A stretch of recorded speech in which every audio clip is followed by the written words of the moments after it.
Inini ndinoitwa Grace Ndawa. Ndiri Reverend muBethsaida paChrist in Class. Testimony yangu yokutanga inoti takatanga kuziva munhu waMwari more than 17 years. Asa achiri mukomana. Kusanganiswa kwatakaita nemunhu waMwari. Ndakarwara negumbo, ndaita mheta makumbo, gumbo rangu rafolda. Saka kuchipatara zvese zvanga zvakundikana, ndikaenda kumaprofita, ndikaenda kun'anga, kwese hapana chakabatsira. Saka pachavepo ndechekuti ndakuendeswa kumusha. Kumusha kwataienda kwaive kuti ndichinoenda panzvimbo yekunozorora, yekuti kana ndichingofa ndochifa nekuti vanhu vanga vapera mari. Ndaive nemari, mari yanga yasvika pakupera, hama dzakasvikawo pakupera mari, vakabhuka bhazi kuMbare rokuti ndiende kumusha. But kumusha handina kuzoenda nekuti musi wataifanira kuenda kumusha wacho niwoyo ndakabva ndadonha nestiki yandaifamba nayo, iri gumbo ndoranga rakafolda riku left. Saka iri rekuright raive right, ndakabata stick hemba ndadonha, ndakabatwa necramp, hemba ndadonha, hemba ndakuvara mazino nenhekiriki nomiromo yangu, malips mukatasapo yaka hamenoti zvichiri kuoneka here. Saka zvakazobatanzwa nemishonga nguva yeDRC yaiya vanhu vachiri kuenda kuKongo, mishonga ndio yandakazobatsirwa nayo, ndio yakazoita kuti ndizoita zvakanaka. Saka ndakatsemuka gumbo, irakatsemuka bhonzo, hemba ndaiswa plaster. Ndiine plaster apa ndakasona mastitch pamuromo. Ndio pandaiendeswa kwachiremba vachida kuti vanondibaya injekisheni yokuti rechiveve kuti tiwane kufamba zvakanaka. Ndokuti zuva randaifanira kuenda kumusha ndonguva rakabva yaita futi zvecrossfire, ini ndanga ndagara futi ndiri pama1. Saka tiri kudero ndo patakasangana nomunhu waMwari. Munhu waMwari aifamba ndisingamuzivi, iye asingandizivi. Saka munhu waMwari paakasvika paSt Mary's kuchitungwiza, hemba asvika paya hemba abvunza kuno mukomana anonzi Peter Makwanya. Hemba ati kuna Peter una hama inorwara here, because akati anga achirota nearly every day aipiwa vision about me. Saka paaipiwa vision iye akanga asingandizivi, ndanga asingamuzivi. But Mwari vanoshamisa, vakaita kuti tizosangana. Vauya kuna Peter Makwanya kwekwe nokuti pavakaratidzwa naMwari vakanzi dambudziko regumbo iri rapera. Saka varatidzwa kuti dambudziko regumbo rapera, vakanamata kuna Mwari sekutaura kwavanoita. Vanamata hemba vati kumbira kuti ndachida kuziva mukadzi uyu, hemba varatidzwa fesi yomukomana mumwoyo. Vave pastor muchechi muno, evangelist. Hemba vaenda kwaari vakati hamuna here mumwe munhu wamunoziva anorwara kana hama yenyu kachi, akati ina handina kana mumwe chete wandiuziva kana hama yangu prophet ndakutaurirai chokwadi. Saka vasvika pakudero ndo pavakati but hamuna here mumwe munhu kana wamunongozivawo, zvikanzi hapana. Vari kuperekedzana ndo pavatakasangana. Ini ndandiri muwheelbarrow ndichipushwa ndichienda kwachiremba kwandaida kuti ndinobayiwa mainjections echiveve yekuti tiwane kufamba kuti ndisvike kumusha ndichiri mupenyu. Saka ndo pavakabva vakodha kudero, hemba bhara ramiswa, hemba vati mirai, hemba vanhu vamira vakati uri kuti nonotsa shamwari, tachida kuti tange tapinda taona chiremba, kana taona chiremba tobva tachienda. Saka vari kudero ndo pakanzi nemunhu waMwari aiwa inini the right person. Zvikanzi uri kuti ndiye munhu wacho, zvikanzi ndine hope dzinondinetsa nearly every day. Ndave nemonth ndichirota mukadzi mupfupi yakadai achitambudzika negumbo, rakatanga votaura matangire egumbo rangu ende zveshuwa ndakaita somunhu atsika. Saka atsika imba paita panika chinhu chakapinda mugumbo kusvika gumbo razofolda radini ndadaro. Saka munhu waMwari ndo pakati torai bhara muendese kumba. Vakati isati goni kuenda kune bhara kumba, toda kuti titange tapinda mumachiremba tobva tangoenda ka1 nokuti bhazi rakakundikana kuti tirichienda nomunhu. Saka isita kutoda kuti titsvage mota iri emergency kuti tiende naye kumusha achiri mupenyu. Saka vari kudero paya ndo pakati chimbobvunzaiwo murwere vehama dzakaramba voukama vakaramba. Vari kubvunza inini hemba nangoti aendei kumba, ndakangopa saini kuti tidzokere kumba. Hemba varamwa, hemba hama dzangu dzandiramwa, hemba vandisiya ndine munhu waMwari nemukomana yainzi Peter Makwanya. Tasara vari paimba vati kumba kuri ndikupi, hemba ndanongedzera. Hemba vachovha bhara riya, hemba tasvika kumba kuya pane mumwe mukadzi anoitwa Maimoli, ndiye akasvika akati maibhenzo kidzenyu idzi dzasisiya dzapotserwa nehama dzenyu. Hemba vavhura dho, hemba tapinda.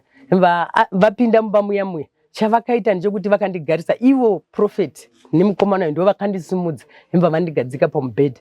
Ndagara pabhedhi pandanga ndakagara emva vataura kuti pane zvimwe zvinhu zvamuri kushandisa muno. Emva ndati zvinhu zvirimo because kun'anga chaiko ndakati mwanyora zvakakwana.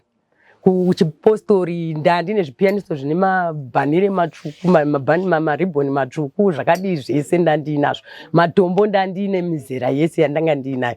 Emva ndavaudza kuti torai zviripo. Emva vatora emva vazviunganidza emva vatiti vanonozvipisa. Ndikati musazvipise nekuti ndakanzi ndidzoke nazvo kwandakanga ndichishandirwa kwacho. Saka kwandaishandirwa ndaifanira kuti ndidzoke nazvo emva vati aiwa tinozvipisa. Ndopavakati ivo Mwari vataura kuti zvatoita so. Saka vakasumudza ruoko rwavo vachiflasha kwandiri vachinamata. Saka pavainamata ipapo vachideclare muupenyu hwangu pain yanga iri kugumbo yakamhanya ikauya kugumbo iyi. Yauya kugumbo iyi emva ndaridza mhere emva masticha adambuka paya prophet vakaramba vachideclare ndomva chabuda nekugumbo rikuno kusaidhu. Saka pakaita paninga dzidzono rangobuda kuti richibuda. Saka kubuda ndokwakaenda pain kubva kumusoro kusvika kwese. Emva vati it is done, it is well. Mwari vakuitirai zvakanaka. Saka pavakadaro ndopavakati ivo motitenderera kuti ticheke plaster. Tibvise plaster. Ndikati bvisai. Emva vacheka plaster. Plaster emva rabviswa. Iri gumbo iri emva vatanga kurinhingirikirai. Kuridhonza. Ndakadikitira mvura yakaerera pasapo. Emva ranhingirira vati makutanga kuchifamba manje emva vandisimudza kuti ndifambe. But ndasingakwanisi kuti ndifambe. Saka pandakasingafamba emva vati aiwa mukaramba muchiita maexercise muchiitiswa maexercise muchafamba. Emva ndazodaro emva zvaita sokudaro. Emva ndafamba. Imwe yacho ni mwana mukomana uyu wandinaye uyu mwana uyu 2007 mwana uyu anga ane vabereki vake mwana wemubvana wangu. Saka ari mwana wemubvana wangu dero vaive kumuchato kwavaive vari kwababa mudiki vake. Emva mwana anzi arwara ariko vakamutora emva vaenda kumupostori mwaibatsira. Vaenda kuya kwavanga vachimubatsira vari mwana uya mwana akanzi akarwara zvamhenu marwarira aiita ipapo. Saka adero ane mukoma wake brother yake mukuru kwaari. Brother yake marwarira yakaita yakangorasa mutsipa emva afa. Ndo mafira akaita. Saka zvakangoita kuna brother yake ndo zvakaitika kupi kune uyu. Saka vakabva vatifonera vachiti mukomana hakusisina mukomana adi afa. Emva ndati amadii kufonera prophet ndandave netariro nechokwadi chokuti vanozviita nekuti inini vanga vandidzikinura padambudziko rangu. Emva vavafonera. Saka pavakavafonera emva vati muri kuti mwana afa, mwana ari kupi? Ari kuchipatara here? Ari kupi? Zvikanzi aiwa ari kumupostori kusowe kwaafira. Zvikanzi saka toita sei? Imimi ipapo mune foni here? Torai foni iyo yamuinayo muise panzeve yomwana. Emva vatora foni emva vaisa panzeve yomwana uyu 2007. Ipapo anga ane tofunga 1 year 7 months. Emva vaisa foni. Saka vaisa foni panzeve pake emva vadeclare. Saka pavakadeclare mwana akadini akamuka. Paakamuka emva vamutora mwana ya prophet emva vati torai mwana muende naye kwambuya ake kuRehoboth kuzengesa 3. Emva vauya naye zvikanzi tosangana ikoko. Prophet vachibva vauya ikoko emva vanamatira mwana ndinaye nhasi ndiye mukomana wamunoona ari pano. Mungarangarire mashoko akadeclarewa nemunhu waMwari mwana munhu waMwari paakadeclare. Inini ndandisi paakadeclare pafoni through panzeve yomwana. Achibva atopora ipapo. Sokutaura kwavabereki vacho vakazoya votiudza kuti pangopedza kunamata munhu waMwari paanga achitaura mashoko anga achitaura mwana abva atomuka. Kozoita pacondition yanga muchiti mainge mune plaster nemastitch pamuromo. Pamakaburutswa pamubhara muchinonogadzikwa mumba mamakazonamatirwa. Mungatsanangura kuti makapora kwapfuura mwaka mingani kana kuti zvakatoitika instant here ipapo panga muchiti makanzwa kunge chinhu chinenge tsono chibuda mugumba. Zvakatoitika ipapo here? Ipapo inini yangu yake zvakaitika ipapo. Okay. Zvaitika ipapo vakadeclare munhu waMwari paakadeclare pakaita zidzono rinenge zidzono rakaba pain yakabva yangobuda. Ndosaka plaster rakazochekwa rakanhingirikira. Miromo yangu iyi mungamene kuti zvichiri kuoneka here. Kubatana kwakazoita nyama nekuti dzanga dzave maresiresi zvakabatanidzwa nemishonga yokuDRC DRC varipo vainzi baba vavhini ndo vakauya nemushonga vakati isusu chero munhu achinzi nyama yaora nyama dzinobatana ndo vakaita izvozvo. Saka ndiripo ipapo ndinoda kuti inini munhu waMwari semazira andomuita ini ndave ne more than 17 years tiri misi takatanga ichiri indadi ipapo ndo pandakazopinda chechi ichiri indadi chechi isati yatotanga. Semazira andomuita akazodzoka after a month achiuya kuzondiona esta asingamuziva tizi kuti andiani abhepi akamira akaita sei because hapana akabvunza panguva iyoyo hama dzangu dzanga dzatiza dzaenda. Saka ndaive nemumwe mukadzi ainzi mai Martha wataimbotengesa naye nekuti ndandiri muvhenda ndaiti ndinotengesa indigenous. Saka tiri kutengesa kudero mukadzi iye akaita bofu for 2 years ainzi mai Martha. Mai Martha vaita bofu for 2 years vakaona ini ndaporeswa vakati ko iwewe wakazozvirangarira ukatadza kundirangarirawo sei. Ini nemva ndati munhu wacho ini handitomuzivi akangouyawo ipapo asi ndikazomuona ndichauya naye. Saka prophet after a month vakadzoka vakati ndatumwa zvakare naMwari kuti ndiuye ndizokunamatirai. Saka pavakauya vakasangana neni ndichienda kubasa kwangu ndoita zveHardware. Saka ndiri kuenda kumarket ndakabata manails andanga ndakabata aidiwa navanhu nezvinhu zveplumbing emva vasangana neni ivo vaindiziva ina ndasingavazivi because vakauya ndiri in pain. Emva vati ivo mama makadii ndikati makadiwo zvikanzi mandizive here ndikati handisi kuziva mwanangu ingotaura kuti iwewe ndiwani. Emva prophet havana kutaura kuti ndinani vakati ndinyatsonditarisai mundione. Emva ndati mwanangu ndatarisa ndati handisi kukuziva saka kana usiri kuda kutaura kuti ndiwani ndakutoenda. Emva ndatovaignore emva ndadi ndavapfuurira emva ndaenda. Saka ndava kuenda emva vanditi mirai mama emva ndamira vakati ndini mukomana uya akauya paipa mairwara pamaive muwheelbarrow ndikakunamatira tikaenda. Saka ndauya kuzokunamatirai pakare. Saka pavakadero manje ndakabva ndafungawo mai Martha uya bofu riya. Saka vadero emva ndati inini zvikanzi asi makazotama pamba pa ndikati ndakatama ndiri chinyemba. Emva tapfuurira emva taenda pamba pa mai Martha. Mai Martha ndauya zvikanzi pindai ndikati mai venyu varipo zvikanzi mai havasiwo vari kurwara ini ndiri kurwara nokuti pandiri kumesa nokudii handichapiwe chikafu pano vari kuita basa rekuchinjana neni vonditora chingoro vondipusha vanondisiya kwababa vangu. Baba vauyawo usiku nechingoro vopusha voya vozosiyawo kuna mama nokuti baba namai vanga vakasiyana. Saka imimi pindai emva ndapinda nemunhu waMwari zvikanzi matindo pamagara ndikati emva tasvika paipa mai Martha vaya varipo emva vavaona emva vavatora plate yaive white emva vaflasha plate ye kwavari kumaziso avo nokuti ranga riri bofu. Zvikanzi muri kuonei zvikanzi handina chandiri kumboona zvikanzi muri kuonei zvikanzi handina chandiri kumboona zvikanzi emva varamba vachiflasha ruoko rwavo emva vanikira ruoko rwavo ndikati ndiri kuona chinhu chitema zvikanzi chii zvikanzi chakaita soruoko zvikanzi emva vatora plate ye zvakare zvikanzi koichichi zvikanzi izvo ndiri kuona plate yeblue yanga isiri blue yaive white. Emva vazoti aiwa iplate yewhite zvikanzi pane zvimwe zvinhu zvamanga musingagoni kuenda here zvikanzi handigoni kwanisi kuenda kutoilet handikwanisi kubuda panze ndega kautudi zvikanzi chiendai kugedhi. Emva mai Martha vafamba emva vaenda kugedhi mai Martha emva vanobata pagedhi emva vadzoka emva vafamba emva vaenda mutoilet muya emva vadzoka emva vasvika emva vakufara vachiti ndadii ndaponeswa emva vadzikinurwa. Saka prophet chavakaita ndechekuti vakatora mate madhaka vatora madhaka emva vamasvipira mate emva vanhingirikira maziso amai Martha kudai emva mai Martha vatoona nanhasi vari kuona.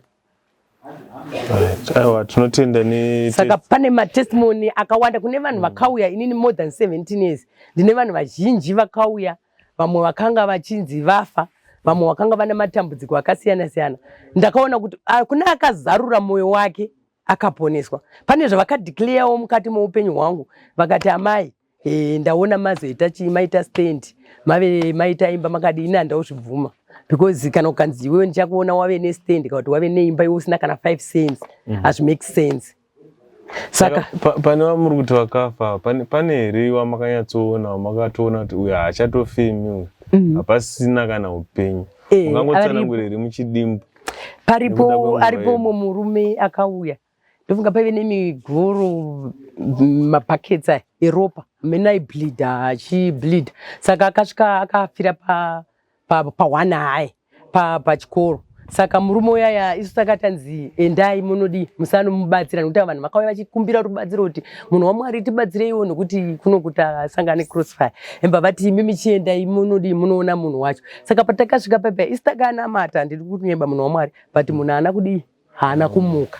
Takaedzawo nepataikwanisa napo but hapana munhu akadi akamuka. Saka patakazodzokera munhu waMwari uyaimuone vaiva hama dzanga dzatokokorodzana vati paipa vari kuchema munhu waMwari emba asvika. Paakangosvika achideclare achitaura kuti kuna Mwari wandakatenda kwaari ndinoziva kuti maisimbondinzwa asina simuri kundinzwa. Uyu munhu uyu haasi kuzofa ari kurarama ari kumuka akamuka. Murume yaigara kwaseke akaita zvakanaka. Ndomwe titoita vanhu vakauya especially vano stroke kana iri inonzi stroke iyi kunzi hanzi munhu astroke muromo wadaiwo makumbo adai tine vakawandisa ende koya vakanga vasina vana vane maproblems ekunzi haana iti mwana ave namakore akadai nhasi tinavo vane vana. Toita vamwewo vanouyawo vane maproblems avo. Mumwe yaingozi yaiuyawo aine ngozi yokuti ngozi iyaiya zvinenge zvakaitwa kwete umwe akanga vakasotwa murume wake akanga akatora bakatwa riya akarinhingirikira akarisiya patebhuru arisiya patebhuru bakatwa riya hemba ati kumukadzi enda mudining ndakanganwa banga rangu. Hemba mukadzi auya nebanga riya paakauya nebanga riya zvikanzi wakapusa stereki watadza kuvhara banga iro. Mukadzi hemba avhara banga paakavhara banga zvikanzi wazvivhara zvichireva kuti akamuloka murume uyu akazofa. Saka paakapa mukadzi uyu haana kana kutoroorwa kana murume anomuti tsviyo kana kuti dii asi iye wachoniye ndiye aitouya semurume. Chipoko ichocho ndo chaiva chichishanda nemukadzi uyu mazuva ese. Saka ari kudero iye ari kutaura akazodzikinurwa pakabuda mweya uwoyo. Uye akatotaura ndofunga pune vaivemo akataura kuti imi misisi ndimi mazvikonzeresa mauya nomukadzi wangu kupi sei mauya muno mukadzi wangu kunoti adzikinurwe mweya wongozi ukaenda. Tine vamwe vakapa bhodhi vainzi vaba kubhaiti bridge here ameno zviya zvekuba mamonaki. Hemba vaba monaki yaive nemunhu anga akafa vanga vapere hono kuti tiita sei nehama yedu yafa. Hemba vatora mwana hemba vamisa monaki vasvika pabhaiti bridge hemba vabirwa monaki yavo. Monaki yatorwa navakomana vaiva hemba vanovhura vachiti vaone zviri mukati vaona mune munhu akafa vatora hemba vanokanda pai mumvura. Saka mweya wemunhu uya wangunetsa mufemiri tinde munonditsira hama dzangu dzaida kunondichengetedza imi makanditora makandirasa modi. Saka hemba vatouya vakauya vakakuna prophet vakabva vanamatirwa vakaitwa zvakanaka pakaitwa deliverance zvinhu zvakawandisa zvekuti tinotenda ipapo mama. Vanhu vamuri kutaura vaka tichada kuti vazozvipupurire ivo handitika